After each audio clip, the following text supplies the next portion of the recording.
Hoje a gente vai mergulhar de cabeça num dos textos mais explosivos do pensamento anarquista, Deus e o Estado, do Mikhail Bakunin. Basicamente, é uma análise de uma filosofia que, olha, declarou guerra a toda e qualquer forma de autoridade que se possa imaginar. Olha, essa frase aí, se Deus existisse, seria preciso aboli-lo, não é só para chocar, não. É, na verdade, a chave mestra para entender todo o pensamento do Bakunin. Para ele, a ideia de um chefe lá no céu era o que abria a porta, o que justificava todos os chefes aqui na Terra. Então, para a gente conseguir entender essa filosofia tão radical, a gente vai passar por alguns pontos. Primeiro, a guerra do Bakunin contra a autoridade. Depois, a crítica dele a Deus e ao Estado. Em seguida, uma visão dele que é bem surpreendente, sobre o governo dos cientistas. E, por fim, a gente vai ver o que, afinal de contas, era a liberdade anarquista para ele. Certo. Para começar a entender as ideias do Bakunin, a gente precisa primeiro entender quem era o homem por trás delas. Ele não era nenhum filósofo de poltrona, sabe? As ideias dele foram forjadas mesmo no calor da Revolução. Essa linha do tempo aqui mostra bem uma vida de ação, sem parar. Ele nasceu na nobreza, mas se tornou um dos revolucionários mais procurados da Europa. A filosofia dele não era uma coisa acadêmica, de livro. Era mais como uma arma, sabe? Afiada na prisão, no exílio e nessa luta constante contra qualquer tipo de poder. E aqui está o ponto central de tudo. Para Bakunin, Deus e o Estado não eram dois problemas diferentes. Eram, na verdade, duas faces da mesma moeda, a opressão. Uma prometia um mestre lá no céu, a outra botava um mestre aqui na terra. E, no fim das contas, as duas exigiam a mesmíssima coisa, que a gente obedecesse e abrisse mão da nossa liberdade. Então vamos dar uma olhada no primeiro pilar.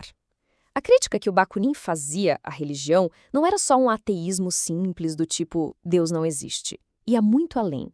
Era uma análise de como a própria ideia de Deus acabava empobrecendo a humanidade. O ponto aqui é como ele conecta diretamente a crença com a submissão. Pensa bem, na lógica dele, se existe um ser que sabe tudo e pode tudo, então a nossa própria razão fica em segundo plano. Justiça passa a ser o que esse ser decreta, e não o que a gente descobre por conta própria. E liberdade? Bom, por definição, é impossível ser livre tendo um mestre absoluto.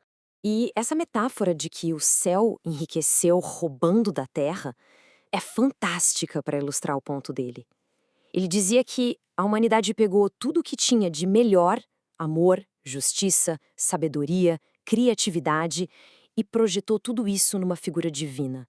E ao fazer isso, a gente se esvaziou do nosso próprio valor.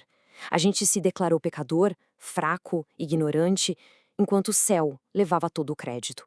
Bakunin enxergava o desenvolvimento humano em 3 etapas, basicamente. A gente começa com a nossa animalidade, nossa existência básica. Depois vem o pensamento, que é o desenvolvimento da ciência e da razão para entender o mundo. Mas para ele, o passo final, o que era essencial para a gente se tornar plenamente humano, era a revolta. Ou seja, a gente rejeitar o que é imposto de fora para aí sim alcançar a liberdade de verdade. E aqui vem talvez a reinterpretação mais radical dele. No mito do pecado original, onde a tradição enxerga uma queda, o Bakunin enxergava uma subida. Para ele, desobedecer uma ordem autoritária não foi um pecado. Foi, na verdade, o primeiro ato de pensamento livre.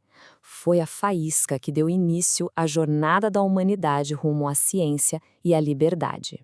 Ok.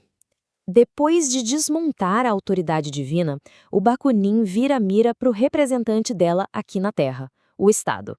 E a crítica do Bakunin aqui, olha, é total. Para ele não existia essa de Estado bom.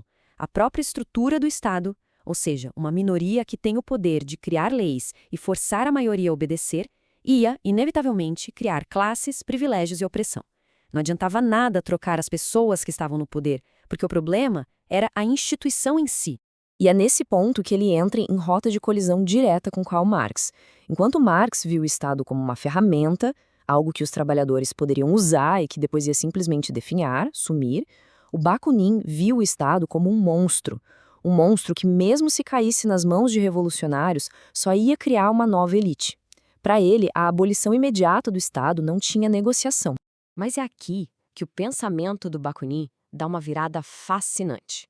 Ok, ele rejeitou a autoridade dos padres, dos políticos, Mas e a autoridade dos especialistas, dos cientistas?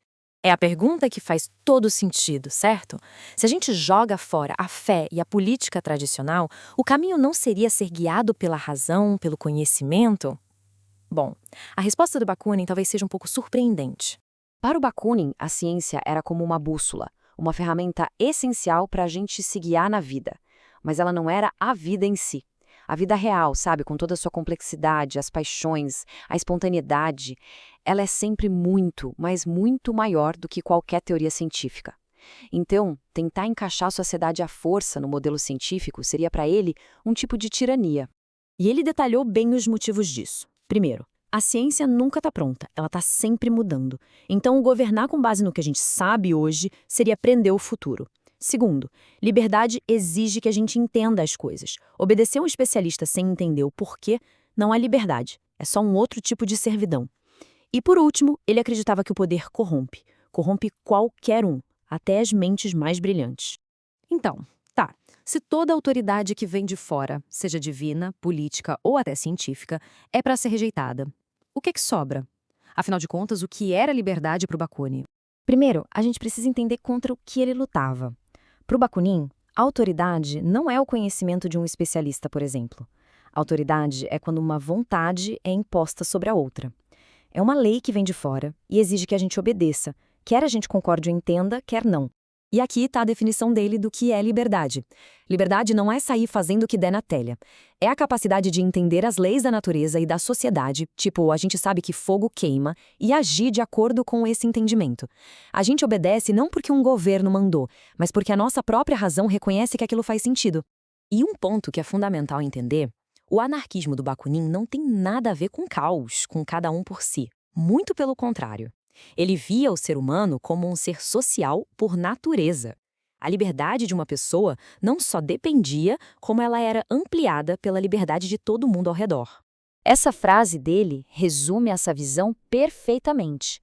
A minha liberdade não está completa se tem uma única pessoa sendo escravizada. A liberdade de verdade só pode existir numa sociedade de gente igual, onde ninguém tem o poder de impor a própria vontade para cima dos outros. É um projeto de todo mundo junto, não uma caminhada solitária. E é por isso que, mais de um século depois, as perguntas do Bakunin ainda ecoam, sabe? Quando ele demole esses pilares, Deus e o Estado, ele força a gente a se perguntar a quem ou ao que a gente obedece hoje em dia e por quê. Talvez as formas de autoridade mais poderosas que existem hoje sejam justamente aquelas que a gente nem percebe,